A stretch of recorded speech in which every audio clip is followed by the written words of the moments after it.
If anyone has to take over for Captain Anderson, I'm glad it's you. I'm not sure about having non-humans on our ship, though.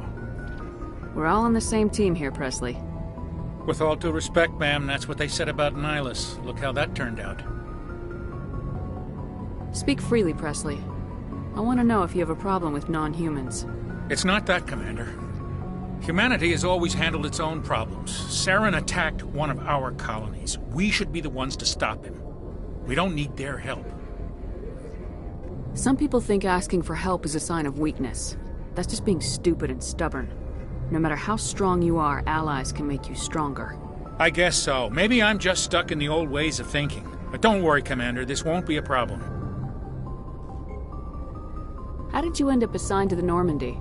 I signed up with the Alliance as a navigator right out of school, following in my grandfather's footsteps, I guess.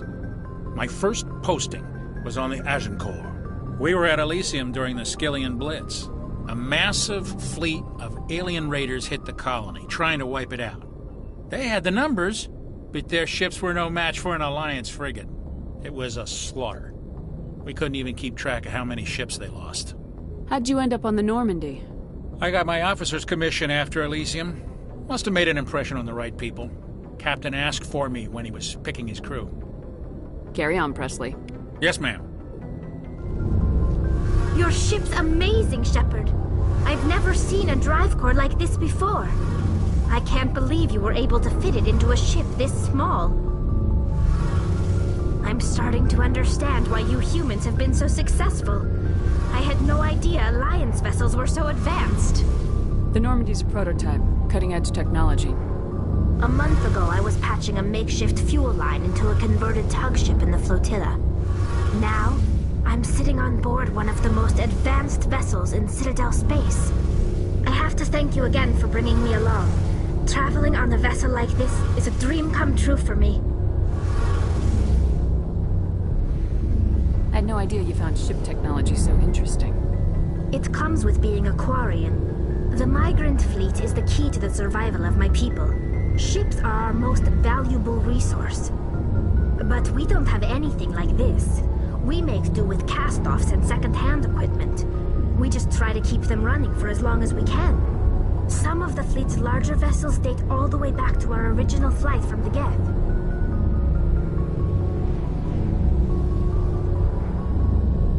I can't believe your fleet's still using ships that are 3 centuries old.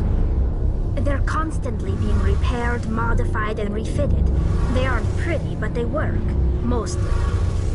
We've tried to make ourselves as independent as possible on the flotilla. Grow our own food, mine, and process our own fuel. But some things we just can't make on our own. A patch to maintain the hull integrity requires raw materials we just don't have.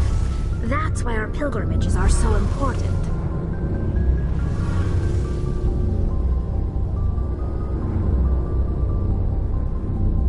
Tell me about your people. Our lives aren't easy. Resources are scarce, and we are constantly on the move.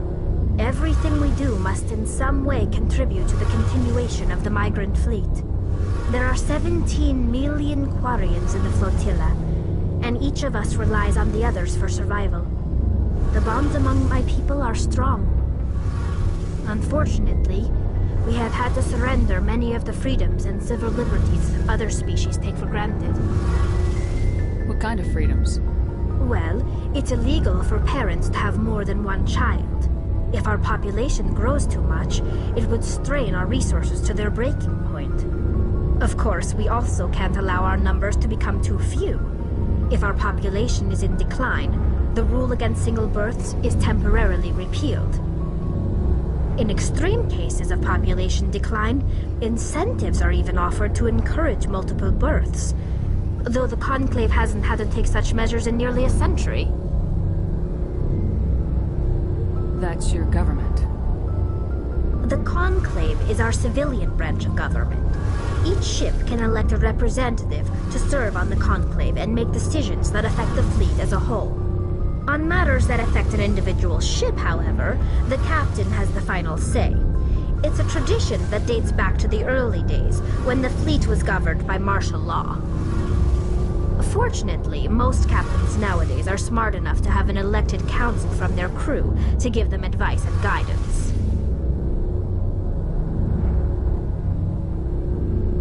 So the ultimate power rests with elected officials? In practice, the Conclave and the respective council for each ship tend to set the rules that govern our daily lives. But in theory, we are still under military jurisdiction.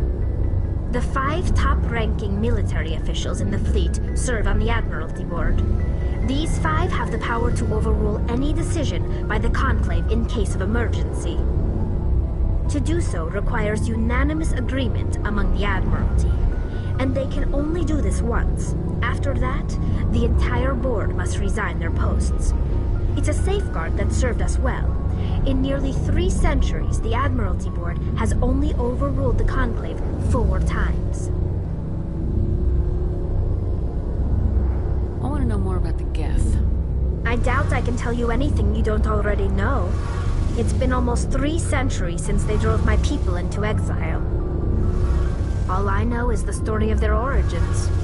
What they were when we created them, and how they turned on us.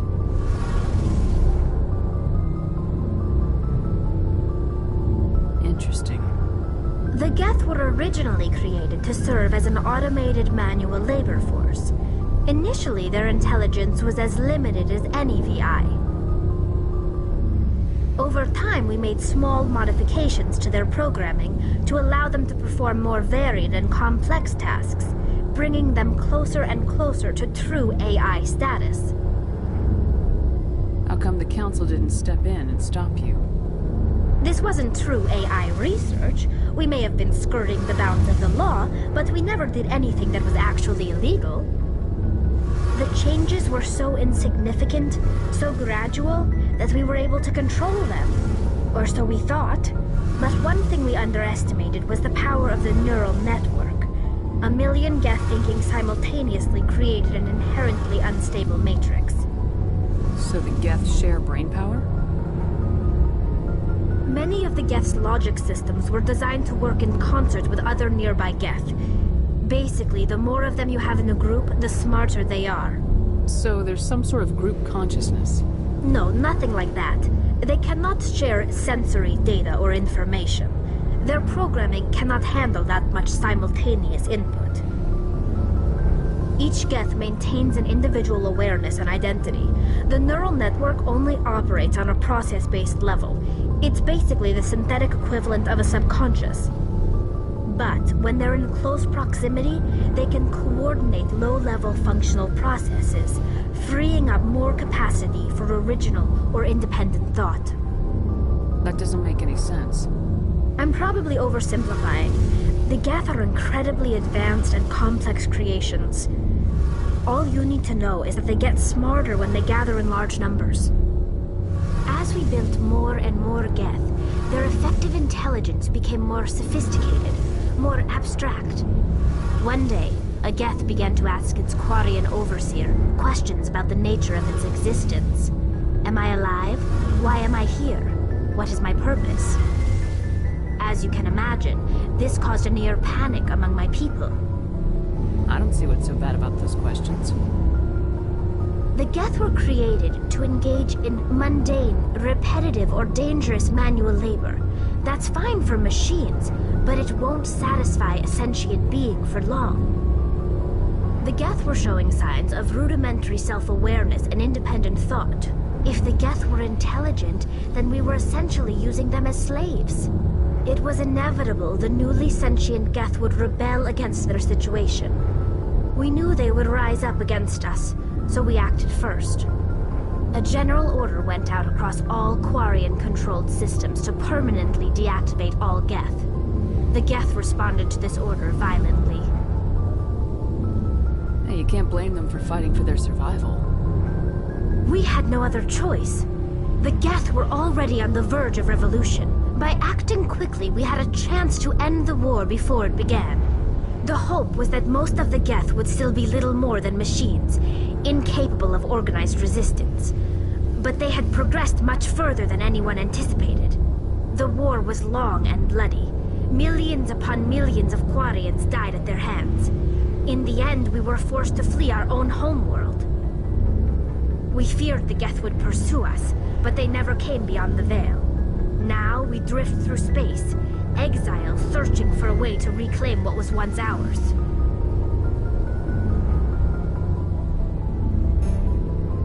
It's hard to feel sorry for you. Your ancestors tried to wipe out another species. We made a mistake when we created the Geth in the first place, but we did not make a mistake when we went to war against them. If we had not acted, they would have wiped us out. They're a synthetic life form. They have no use for organics. None. Why do you think they cut themselves off from the rest of the galaxy? Why do you think they've killed every organic being who's ever tried to contact them? They didn't kill Saren. What does that tell you? The Geth are not innocent victims in all this. They're the enemy. They want to destroy us. Not just the Quarians. All organic life. That's why they've joined up with Saren. And that's why we have to stop him. I want to know more about the pilgrimage. When my people reach maturity, we leave our birth ships and seek acceptance with a new crew. It's necessary to maintain genetic diversity among the fleet. But no ship wants to accept someone who will be a burden on them. So, to prove our worth, we embark on a pilgrimage. We set out alone, leaving the flotilla and our families behind us. We only return once we have found something of value we can bring back to the fleet. This is presented as a gift to the captain of the respective ship we wish to join. If the gift is accepted, we are welcomed into the crew. Can a captain choose to reject the gift? That doesn't happen often. Most captains are eager to increase the size of their crew. It increases their own standing in our society. Even when the gift is not particularly valuable, the captain usually accepts it out of a sense of tradition. However, there is a stigma to presenting a substandard gift. It's not the best way to make a good impression on a new community. Most pilgrims don't return until they find something worthwhile. I can't believe they just send you off alone. It's not like they just cast us out. Before we leave, we are given lessons in how to survive outside the flotilla, and given gifts to help us on our journey. We also receive implants to fight off sickness and disease. Generations of living in an isolated and highly controlled environment have left our immune systems weaker than most. By the time we leave the fleet, we are well equipped for the pilgrimage. This is a rite of passage for all Quarians. If it were dangerous, our numbers would suffer. Virtually every pilgrimage ends with a triumphant return and the ritual presentation of the gift to one of the fleet's captains. I want to talk about something else. Like what? I should go. See you later. Nice ship you've got, Shepard. What can I do for you? What's your story, Rex? There's no story. Go ask the Quarian if you want stories. You Krogans live for centuries. Don't tell me you haven't had a few interesting adventures. Well, there was this one time the Turians almost wiped out our entire race. That was fun. I heard about that. You know, they almost did the same to us. It's not the same. It seems pretty much the same to me. So your people were infected with a genetic mutation? An infection that makes only a few in 1,000 children survive birth? And I suppose it's destroying your entire species? I suppose it isn't all the same. I don't expect you to understand, but don't compare humanity's fate with the Krogan. I was just making conversation. I wasn't trying to upset you. Your ignorance doesn't upset me, Shepard. As for the Krogan, I gave up on them long ago. The genophage infected us, but it's not what's killing us. Are your people really dying? We're sure not getting any stronger. We're too spread out. None of us are interested in staying in our own system. Lots of species have left their homes and prospered. But they go to colonize new worlds. We're not settlers. We're warriors. We want to fight. So we leave. Hire ourselves out. And most of us never go back. What can you tell me about the genophage? Ask the Solarians if you want details. They made it. All I know, it makes breeding nearly impossible. Thousands die in stillbirth, and most never get that far. Every Krogan is infected. Every one. And no one's rushing to find a cure. Why don't the Krogan try to find a cure? When was the last time you saw a Krogan scientist? You ask a Krogan, would he rather find a cure for the genophage or fight for credits? He'll choose fighting every time. It's just who we are, Shepard. I can't change that. Nobody can. So long, Rex. Shepard. Thanks for bringing me on board, Commander. I knew working with the Spectre would be better than life at CSEC. Have you worked with the Spectre before? Well, no, but I know what they're like. Spectres make their own rules. You're free to handle things your way. At CSEC, you're buried by rules. The damn bureaucrats are always on your back. For the most part, the rules are there for a reason. Maybe. But sometimes it feels like the rules are only there to stop me from doing my work. If I'm trying to take down a suspect, it shouldn't matter how I do it, as long as I do it. But CSEC wants it done their way. Protocol and procedure come first. That's why I left. So you just quit because you didn't like the way they do things? There's more to it than that. It didn't start out bad, but as I rose in ranks, I got saddled with more and more red tape. CSEC's handling of Saren was typical. I just couldn't take it anymore. I hate leaving. I hope you made the right choice. I'd hate for you to regret it later. Well, that's sort of why I teamed up with you. It's a chance for me to get off the Citadel, see how things are done outside CSEC. Either way, I plan to make the most of this. And without CSEC headquarters looking over my shoulder, well, maybe I can get the job done my way for a change. If getting the job done means endangering innocent people, then no. We get the job done right, not fast. Got it? I wasn't trying to. I understand, Commander.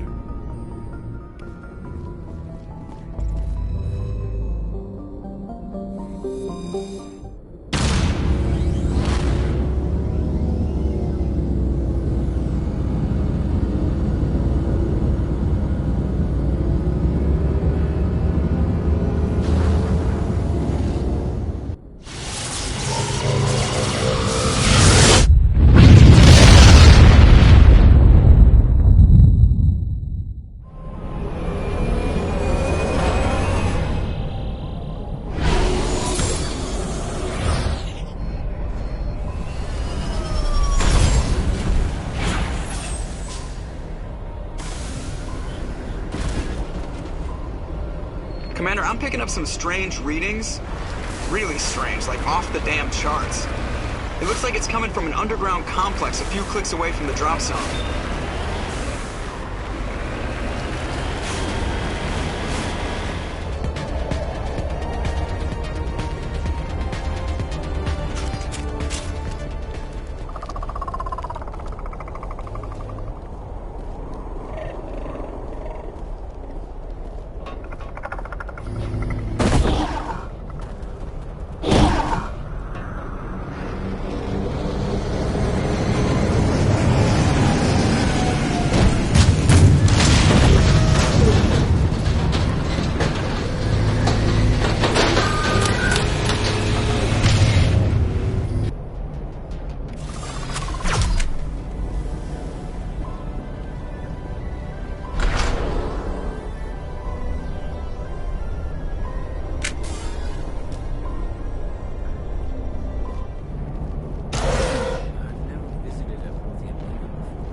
Aside from the Citadel, I mean.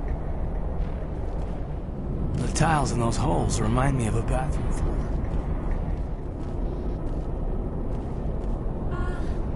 Hello? Could somebody help me? Please?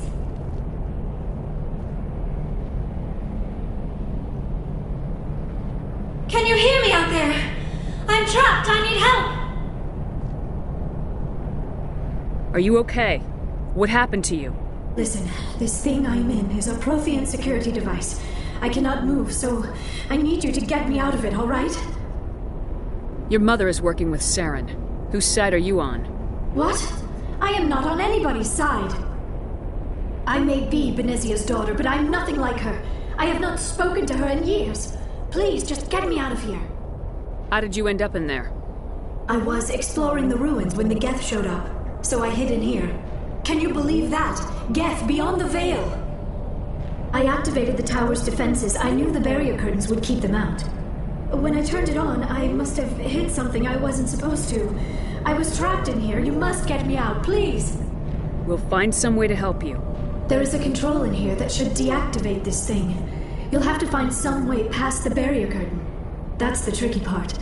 The defenses cannot be shut off from the outside. I don't know how you'll get in here. Be careful. There is a Krogan with the Geth. They have been trying different ways to get past the barrier.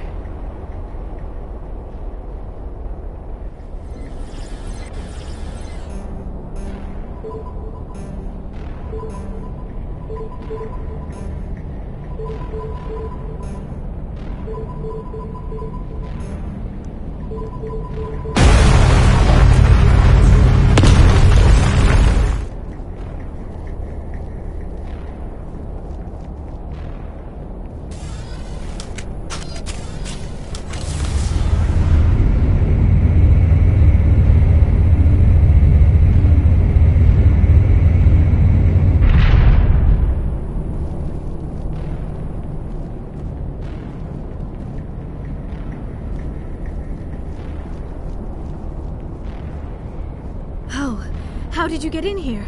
I didn't think there was any way past the barrier. We have to get you out of here before more Geth arrive. Yes, you're right. I've seen enough of them to last a lifetime. That button should shut down my containment field.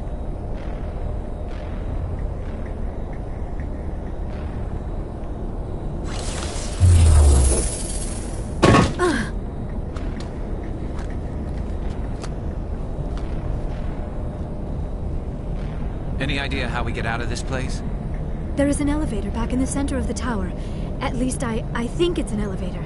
It should take us out of here. Come on! I still cannot believe all this. Why would the Geth come after me? Do you think Benezia's involved? Saren's looking for the conduit. You're a Prothean expert. He probably wants you to help him find it. The conduit? But I don't know... What the hell was that? These ruins are not stable. That mining laser must have triggered a seismic event. We have to hurry. The whole place is caving in. Joker, get the Normandy airborne and lock in on my signal. On the double, mister! Aye, aye, Commander. Secure and away. ETA 8 minutes. Not much margin for error.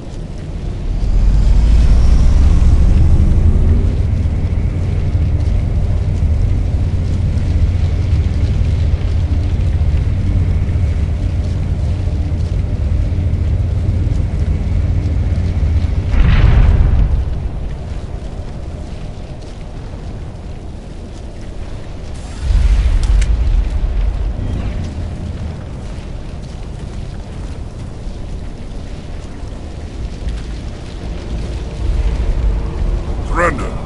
Or don't. That would be more fun. In case you didn't notice, this place is falling apart. Exhilarating, isn't it? Thanks for getting rid of those energy fields for us. Hand the doctor over. Whatever it is you want, you are not getting it from me. She'll stay with us, thanks. Not an option. Saren wants her, and he always gets what he wants. Kill him. Spare the Asari if you can. If not, doesn't matter.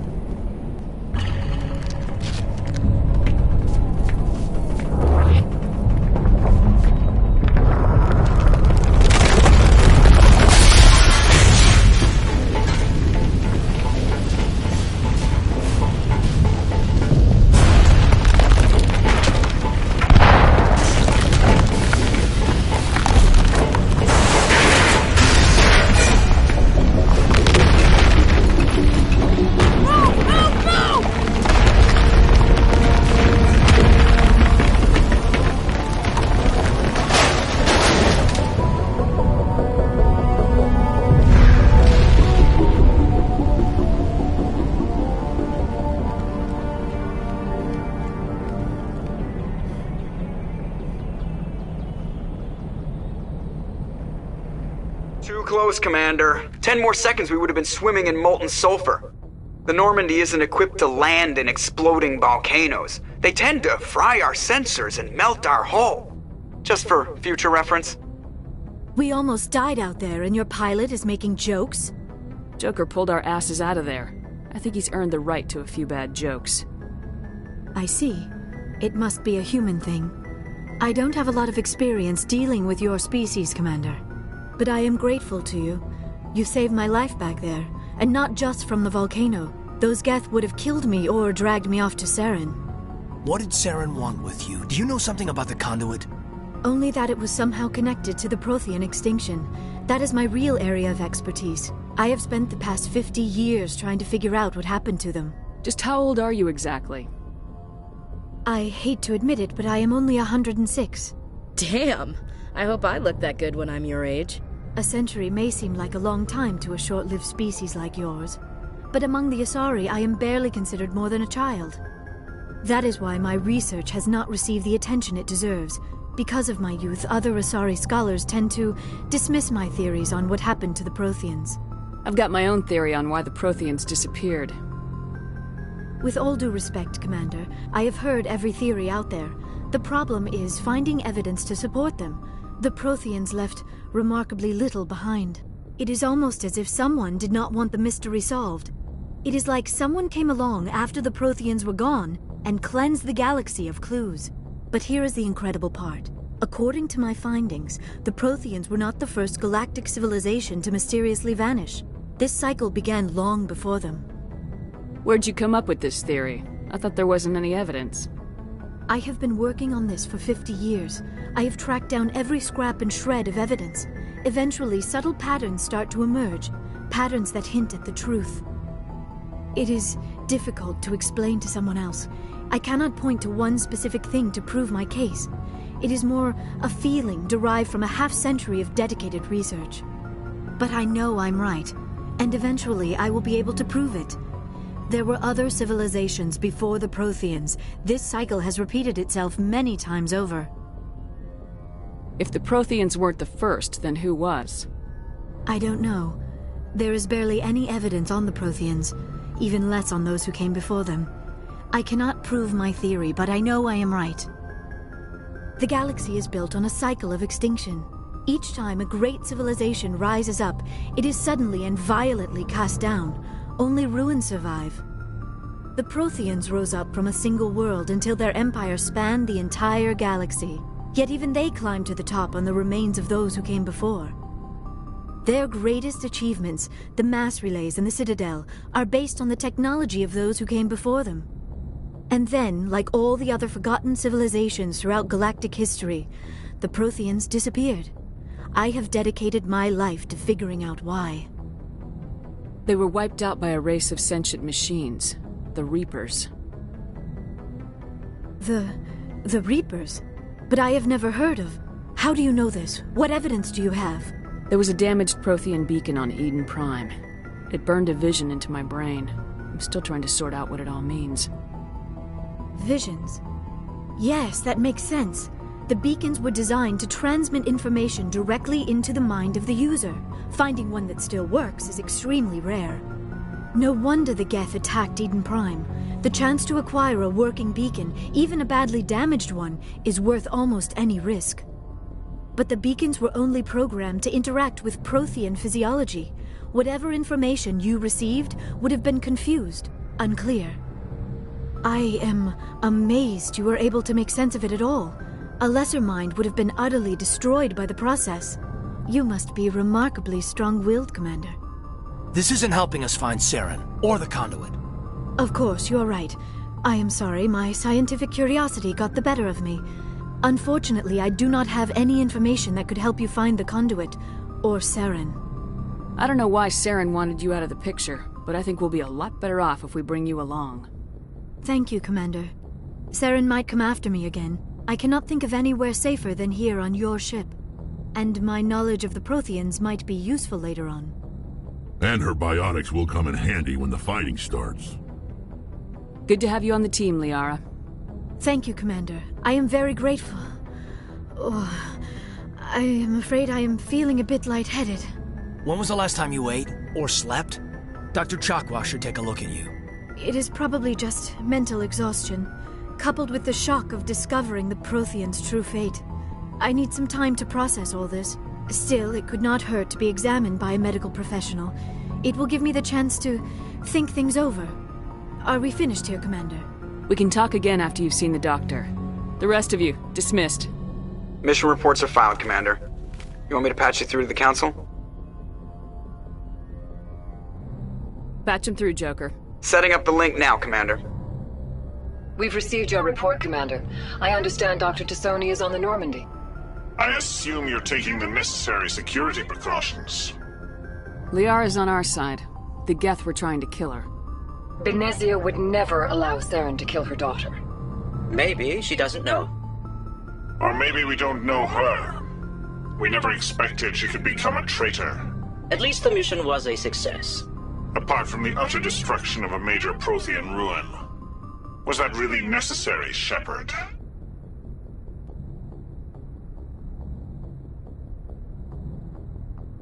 The Geth were crawling all over those ruins. We were lucky to make it out alive. Of course, Commander. The mission must always take priority. Good luck, Commander. Remember, we are all counting on you. I prefer gold to silver, for my medal. I figured you'd recommend me for one since I, pulled your boots out of the fire. If we present you with a medal, you'll end up sitting on stage listening to politicians make speeches for a couple of hours. That's a good point. They'd probably make me shave, too. I spent the last 7 weeks working on this baby. No medal's worth that. So, Commander, why don't you tell me why you're really here? How's the Normandy performing? Is she everything they said she'd be? She's the best ship in the fleet. If you've got a pilot who knows how to handle her. Balance isn't what you'd expect. Takes a while to get used to that oversized drive core we got stuffed in the back, and her power can sneak up on you if you're not careful. The Normandy's probably too much ship for your average Alliance pilot, Commander. Lucky for you, I'm anything but average. I like to know my crew. Mind if I ask you a few questions? I can see where this is going. You did a background check on me, didn't you? Well, I'll tell you the same thing I told the captain. You want me as your pilot. I'm not good. I'm not even great. I am the best damn helmsman in the Alliance fleet. Top of my class in flight school, I earned that. All those commendations in my file, I earned every single one. Those weren't given to me as charity for my disease. I'm sorry, Joker. I didn't even know you were sick. You mean you didn't know? Oh, crap. Okay, I've got Vrolik syndrome, brittle bone disease. The bones in my legs never develop properly. They're basically hollow, too much force and they'll shatter. Even with crutches and my leg braces, it's hard to get around. One wrong step and crack! It's very dramatic. But I've learned to manage my condition, Commander. Put the Normandy in my hands and I'll make her dance for you. Just don't ask me to get up and dance unless, you like the sound of snapping shin bones. Why does everyone call you Joker? It's a lot shorter than saying Alliance Flight Lieutenant Jeff Moreau. Plus, I love to make little children laugh. You're dodging the question. Look, I didn't pick the name. One of the instructors in flight school used to bug me about never smiling. She started calling me Joker, and it stuck. Why didn't you ever smile? Hey, I worked my ass off in flight school, Commander. The world's not gonna hand you anything if you go around grinning like an idiot. By the end of the year, I was the best pilot in the academy. Even better than the instructors, and everybody knew it. They'd all got their asses kicked by the sickly kid with the creaky little legs. One guess who was smiling at graduation? I need to know more about this Vrolik syndrome if I'm putting my ship in your hands. Yeah, of course you do. It's an extremely rare condition. Nobody knows exactly what causes it. Genetic, maybe. It's treatable, but there's no cure. They classify my case as moderate to severe. I was born with over a dozen fractures, hip, thighs, ankles. My bones were already breaking in the womb. 100 years ago, I wouldn't have survived past my first year. Lucky for me, modern medical science has turned me into a productive member of society. You're not gonna break a bone trying to fly the ship, are you? I don't fly with my feet, Commander, so I'm fine as long as I'm in this chair. I gotta be real careful when I get up to take a piss, though. I can do my job as well as anyone on the ship. Better, actually. So don't worry about it. I have to go. All right, see ya.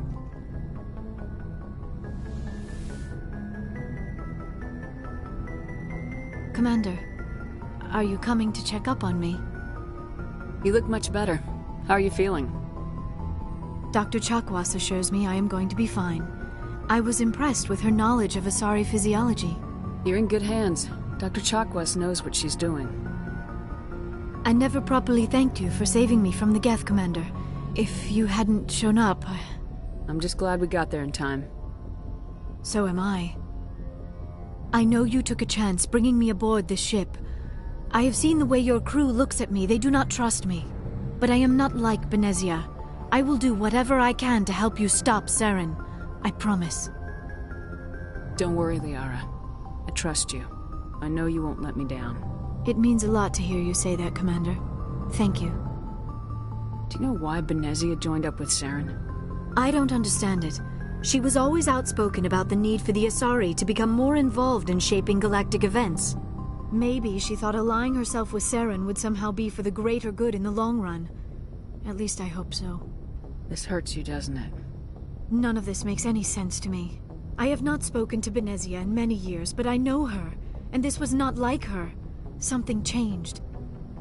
I'd like to know more about the Asari. We were the first species to discover the Citadel.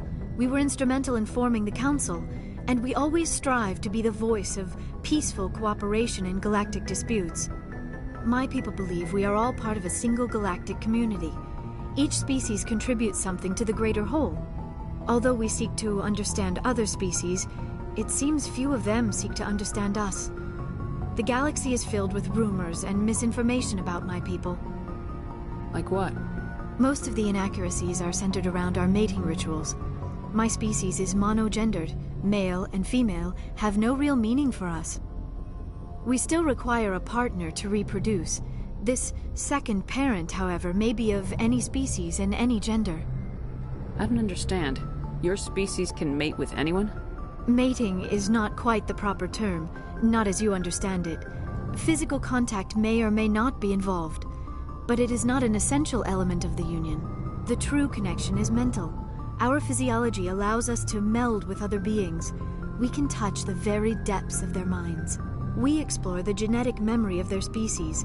We share the most basic elements of their individual and racial identities. We then pass these traits on to our daughters. It is how we learn to grow as a species and how we develop a greater understanding of other races. What happens to your partner after the union? Every relationship is different. Some unions are a single encounter with both parents parting ways afterwards. Others can be more long-term. Sometimes an Asari and her partner will stay together for many decades. Do you know who Matriarch Benezia chose as her partner? She rarely spoke of her partner. Though I know my father, if you want to use that term, was another Asari. I thought you always needed another species to serve as one of the parents. Think about it, Shepard. If we were not able to mate with our own species, we would have died out long before we ever mastered spaceflight and left our homeworld. Union with our own kind is no longer common, not for the purposes of reproduction. Most Asari believe it weakens our species. Asari daughters inherit racial traits from the father species. If both parents are Asari, then nothing has been gained, or so conventional wisdom would hold. I am what is sometimes called a pureblood. Though no Asari would ever be cruel enough to say the word to my face, it is a great insult among my people. It is possible Benezia's partner was embarrassed by their union. She may have been too ashamed to publicly acknowledge me as her offspring. Maybe she wanted to meet you but couldn't. Something could have happened to her. Maybe she passed away. You might be right. I hope you are. But I have no way to know for sure. Benezia never spoke of her partner. Whatever happened, it caused her too much pain to dwell on it. She raised me by herself, though that is not uncommon. Many Asari raise their children alone, particularly if the father species is short-lived. Often the partner will pass on long before the child reaches maturity. You Asari live for 1,000 years. What happens when your partner dies? Few sapient species live as long as my kind. We have learned to take a philosophical approach to our unions. We do not focus on the inevitable loss of our partners. Instead, we enjoy the time we spend with them. And even after they're gone, a part of them lives on in us. The union is a connection that transcends both time and space. I should go. Goodbye, Commander.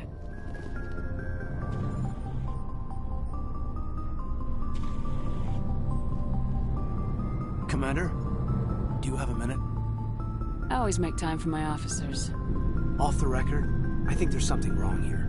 This Saren is looking for records on some kind of galactic extinction, but we can't get backup from the Council? Sorry, Commander. There's writing on the wall here, but someone isn't reading it. The Council doesn't want to believe anything's wrong. I'd call it human nature, but... I hear you. It just seems like a group that's been around as long as the Council should see this coming. I mean, it's funny, we finally get out here, and the final frontier was already settled. And the residents don't even seem impressed by the view. Or the dangers. Well, well. You're a romantic. Did you sign on for the dream, Malenko? Secure a man's future in space? Yeah, I read a lot of those books when I was a kid, where the hero goes to space to prove himself worthy of a woman he loves, or, you know, for justice. Maybe I was a romantic in the beginning, but I thought about it after brain camp. Biotic acclimation and temperance training. I'm not looking for the dream. I just want to do some good. See what's out here. Sorry if I got too informal. Protocol wasn't a big focus back in Bot. Tell me about it. Biotic acclimation and temperance didn't last past the airlock. To the kids they hauled in, it was brain camp. Sorry, hauled in is unkind. We were encouraged to commit to an evaluation of our abilities so an understanding of biotics could be compiled. There are worse results of accidental exposure to Element Zero in the womb. Beats the brain tumors some kids grew up with. Is there some question about how you were exposed? My mother was downwind of a transport crash. It was before there were human biotics, a little after the discovery of the Martian ruins. It only gets iffy around 63 when Kinetics was running out of first-gen subjects. Until then, they'd relied on accidentals. A bunch of guys in suits show up at your door after school, and next thing you know, you're out on Jump Zero. Jump Zero is Gagarin Station, right? What's it like? Yeah, that's the official name. Biggest and farthest facility we had for decades. Right on the termination shock, the outer edge of the solar system. It's where they did all the Goose Chase FTL research before we caught on to using mass effect fields. It was a sterile research platform when I was there. There were other kids in the same boat, right? At least you weren't alone out there. That's true. We did have a little circle that'd get together every night before lights out. We didn't have much to do, though. It was a research platform then, and Kinetics kept Jump Zero off the extranet to prevent leaks.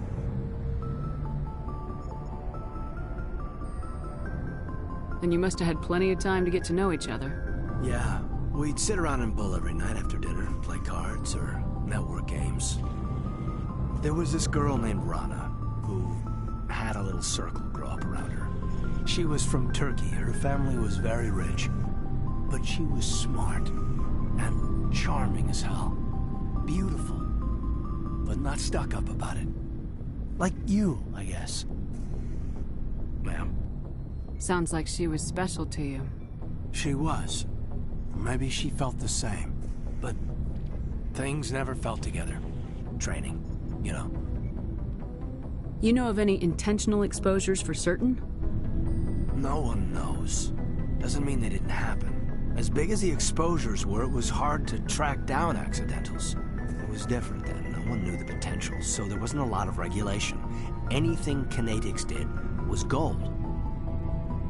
I'm not saying they intentionally detonated drives over our outposts, but in retrospect, they were damn quick on the scene.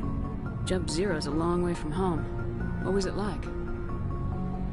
The grand gateway to humanity looks a lot better in the vids.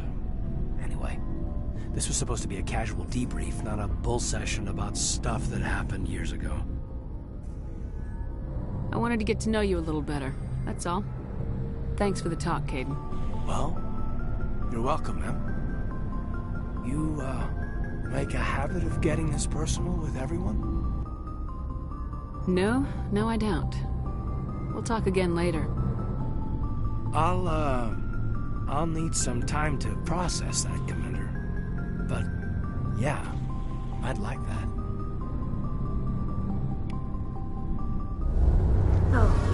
feel, Shepard? Are you okay? I don't know. Your ship is amazing, and your crew's been really great to me. Especially your chief engineer. But I just sort of feel out of place. The Normandy runs so smooth it feels like we're not even moving. And the engines are so quiet. How do you sleep at night? The silence wakes you up? Back on the flotilla, the last thing you want to hear is silence. It means an engine's died or an air filter shut down. I guess you don't have to worry about that here. But old habits die hard. But it's more than just the silence. This ship feels so empty. It's like half the crew is missing. Back home, I couldn't wait to go on my pilgrimage. I couldn't wait to get away from the crowds. Now that I'm out here, I kind of miss them.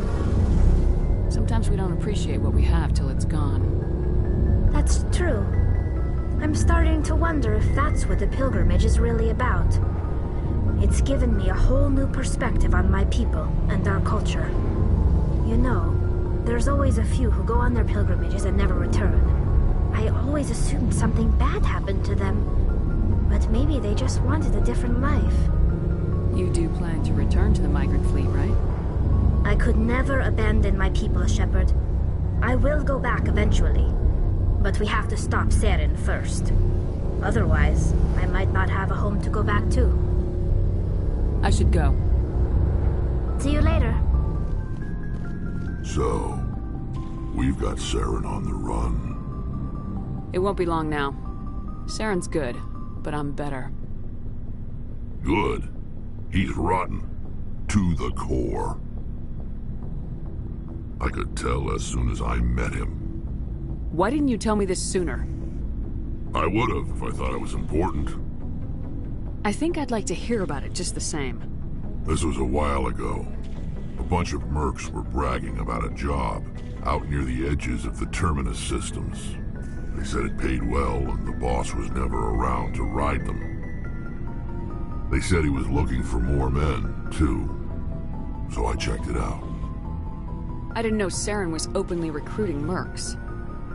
It wasn't that open, and he only showed his face once.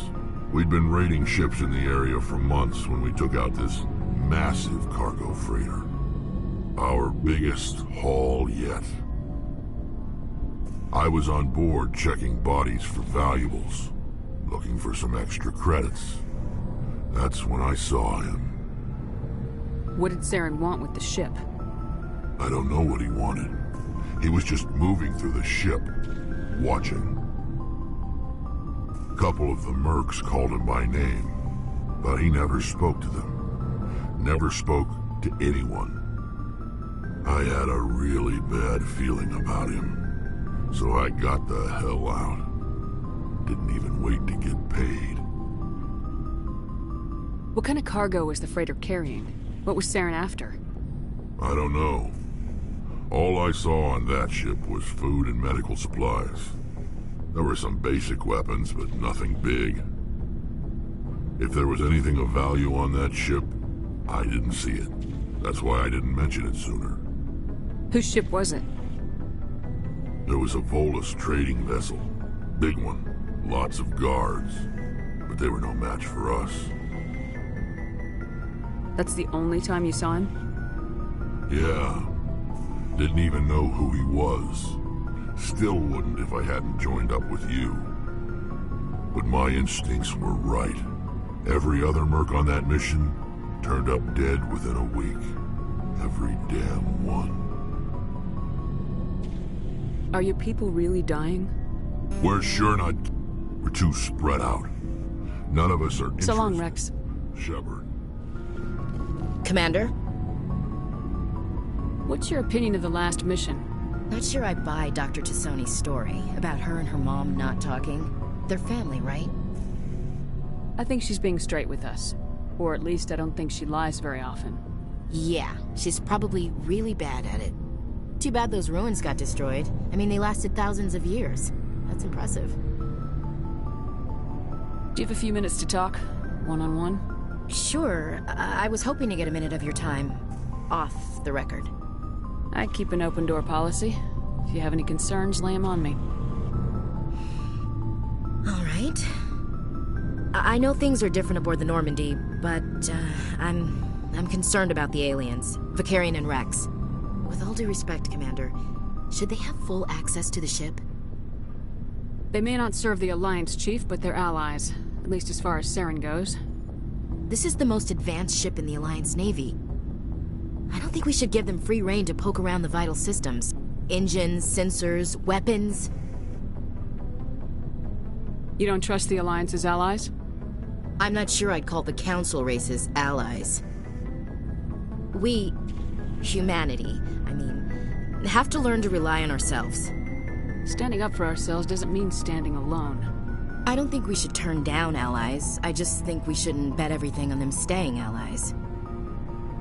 As noble as the Council members seem now, if their backs are against the wall, they'll abandon us. You got a pessimistic view of the universe, Williams. A pessimist is what an optimist calls a realist. Look, if you're fighting a bear and the only way for you to survive is to sick your dog on it and run, you'll do it. As much as you love your dog, it isn't human. It's not racism, not really. Members of their species will always be more important to them than humans are. These seem like deeply held beliefs, Williams. What made you think this way? My family's defended the Alliance since it was founded. My father, grandfather, great-grandmother, they all picked up a rifle and swore the oath of service. I guess we just tend to think of Earth's interests as our own. It doesn't sound like you've worked with aliens before. No, ma'am. Mainly I've been groundside, part of the surface garrison forces. I did get a rotation on a space station for training. Every Marine a rifleman, every rifleman ZG certified. That's odd. Your record is spotless and your technical scores are exemplary. You should be serving with the fleet. Anyway, that's why I haven't served with many aliens, Commander. I never knew my family. Grew up an orphan on Earth. Anybody in your family I'd have heard of? Couldn't say, Commander.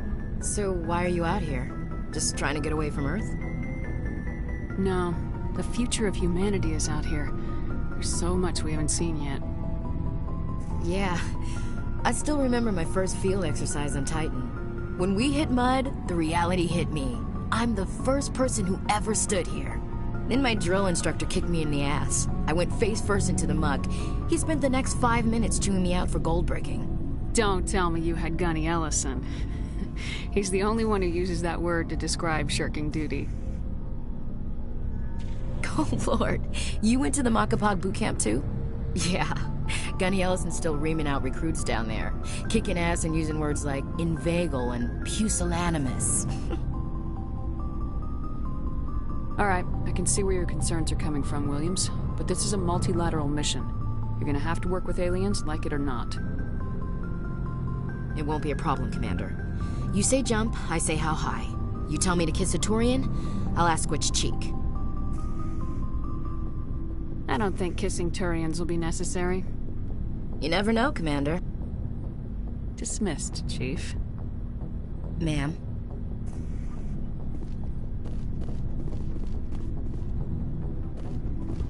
Commander, how are you?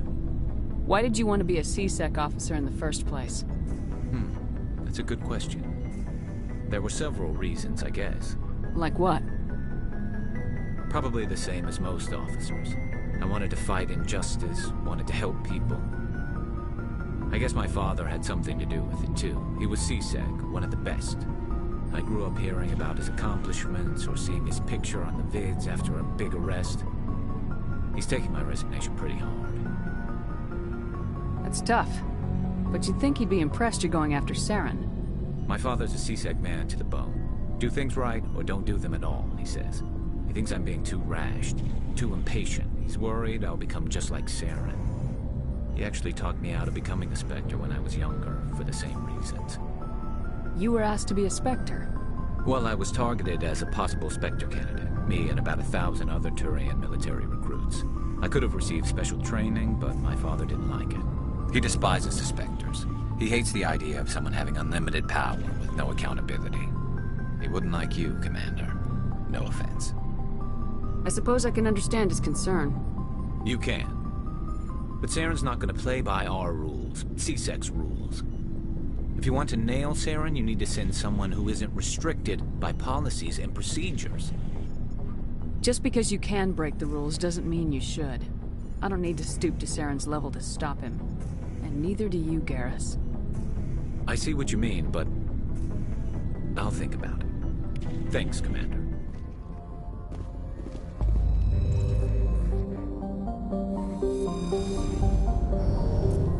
Shepard, I need to talk to you. It's important. Is something wrong? You know the data you took from those Geth control nodes? The information you uploaded to Alliance Control? I want a copy of it. You want to bring this data back to the migrant fleet? Those files have information that could be vital to our efforts to understand the Geth. It could be the key to helping us reclaim our homeworld. If I give you this data, your pilgrimage is over. You'll go back to your own people. Not right away. I'll stay with you as long as it takes to stop Saren. But my people need this. You think you can use this information to destroy your enemy? Not right away. We will need to study it. It could take years, but it will give us new insight into how the Geth have changed and evolved over the past centuries. Go ahead, make a copy. My people, I owe you a great debt, one I can never repay. The only thing I can offer in return is what you already have. My solemn promise to stay with you until Saren and his Geth armies are defeated. I never wanted anything more. Thank you, Shepard.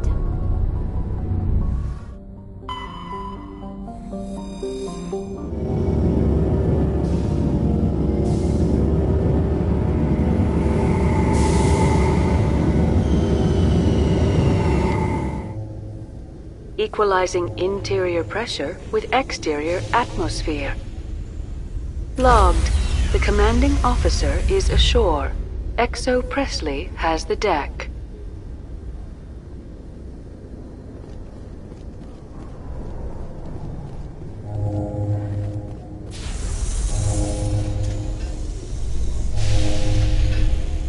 Tin Hut! At ease. Rear Admiral Mihailovic, 5th Fleet. We weren't told to expect you, sir. I would have prepared a formal greeting. Spare me the pleasantries. I command the 63rd Scout Flotilla. You and the Normandy were slated for my unit after shakedown. And the Council got their paws, claws, tentacles, whatever. They got them on our ship, and you. I still serve the Alliance, sir. As a Spectre, I can advance our interests to the Council. You still know what color your blood is, Shepard? I don't begrudge the politician's decision to throw you to the Council. It's an opportunity. I do begrudge this over-designed piece of tin, though. The Normandy is a fine ship, sir. She's served us well so far. It's a gimmick, Commander. Useless in a stand-up fight. This experiment diverted billions from our appropriations bills. For the same price, we could have had a heavy cruiser. But no, we had to make nice to the Turians, throw money at a co-developed boondoggle. I'm here to make an inspection, Commander. Normandy is an Alliance warship. I intend to see she's up to snuff. We'd be honored to show her to you, Admiral. I'll just bet. Wait here. I won't be long. Commander, I'm not happy. I'm sorry to hear that, sir. Who designed that CIC? Putting the commander aft of everyone else is inefficient. What if he needs to discuss with the operators toward the bow? Modified Turian style. They prefer commanders looking over their subordinates rather than in the middle of them. We wanted to see how effectively they can command with that setup. Reasonable goal, but they should have studied that in a lab rather than on a frontline warship. I had to shake my head at that drive core of yours. 120 billion credits of element 0 to make this thing able to move without giving itself away. You realize we could make drive cores for 12,000 fighters with that money? What good is it to hide for a few hours anyway? Useless. We can loiter in an enemy system and monitor traffic or drop infiltration teams on enemy worlds. Normandy could be more effective than the Solarian STG. Maybe. But that's not the job of a proper warship. We're supposed to find and kill the enemy fleet, not count how many times their garrison goes to the bathroom. And we need to talk about your crew, Commander. Krogan? Asari? Turians? What are you thinking, Commander? You can't allow alien nationals free access to Alliance equipment. Between Saren and the Geth, we have enough enemies out here. Treating other species with suspicion and distrust won't win hearts and minds. That assumes the hearts and minds are worth winning. That hasn't been proven yet. You have anything else to say, Commander? Any other justifications for the state of this vessel? None, sir. Very well. I don't agree with any of this, but your reasons seem sound. I'll be submitting a report to the Joint Military Council. It will not be as negative as I'd planned. Good hunting, Commander Shepard. Make us proud. You handle yourself well, Williams. It's surprising. Krogan women have to stay home to try to reproduce.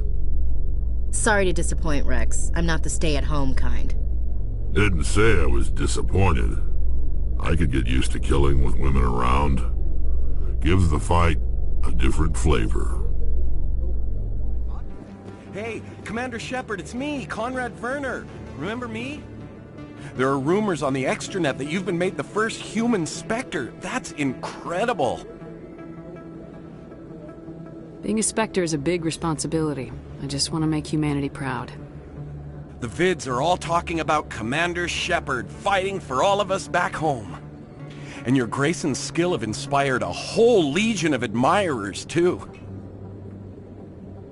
Hey, can I get your picture? I don't have a problem with it, but why? Are you kidding? Nobody will believe that I talked with the beautiful Commander Shepard unless I get a picture. Just hold up your gun. Perfect.